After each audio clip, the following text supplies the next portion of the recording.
Mtazamaji, nataka nikurejeshe kwenye taarifa yetu ya hapo awali tulipokuwa tukianza kuhusiana na ajali iliyotokea kwenye barabara kuu ya Nairobi kuelekea Mombasa baada ya malori mawili, moja likiwa limebeba mafuta na nyingine ikiwa ni trailer kugongana na moto mkubwa kuweza kuwaka katika eneo hilo. Tunaweza kuthibitisha sasa kwamba watu wawili wamefariki, mmoja yuko katika hali mbaya, na hivi sasa tunaungana na mwanahabari wetu kutoka eneo hilo, Enoch Musui. Anaungana nasi kupitia njia ya simu. Enoch, nafikiri naarifiwa kwamba moto bado ukeli kuwaka. Hali ikoje kwa sasa hivi katika barabara hiyo?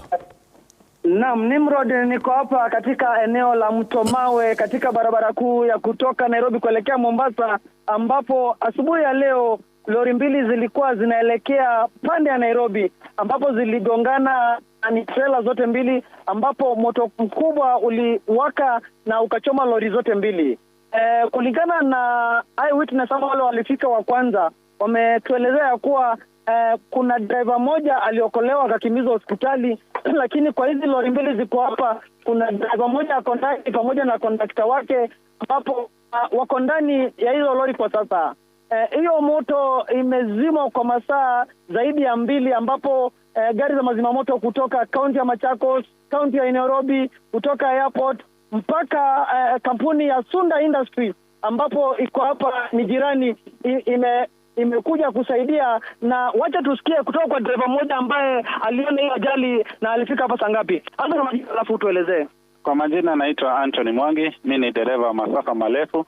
Mida ya asubuhi alfajiri saa 11 tulikuwa kwenye safari kuelekea mjini Nairobi, na ghafla mbele yangu ajali ilitokea, ambapo container mbili, mashehena mbili waliweza kugongana, kukwaruzana, na moja ikawa imeanguka chini na moto ukatokea mahali pale ghafla, ambapo sisi tuliweza kusitisha safari zetu kuelekea mjini Nairobi hadi tuweze kupata ama zile gari ziweze kuokolewa mahali pale.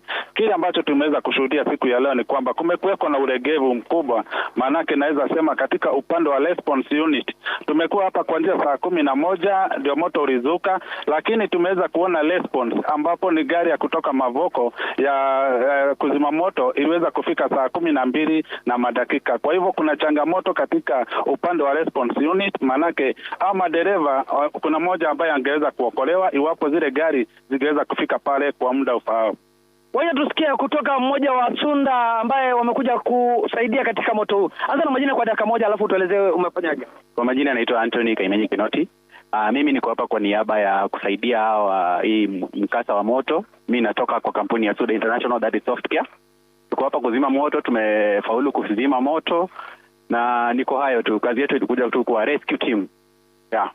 Naam, Nimrod, tuko hapa na kuna mfuatano mkubwa ama jam kubwa katika pande zote mbili kuelekea Mombasa na kutoka Nairobi, na kwa sasa maafisa wa trafiki wako hapa wanaendelea kusaidia, na pia vijana wanaendelea kusaidia kuzima ule moto ambao unazimwa na unainuka tena.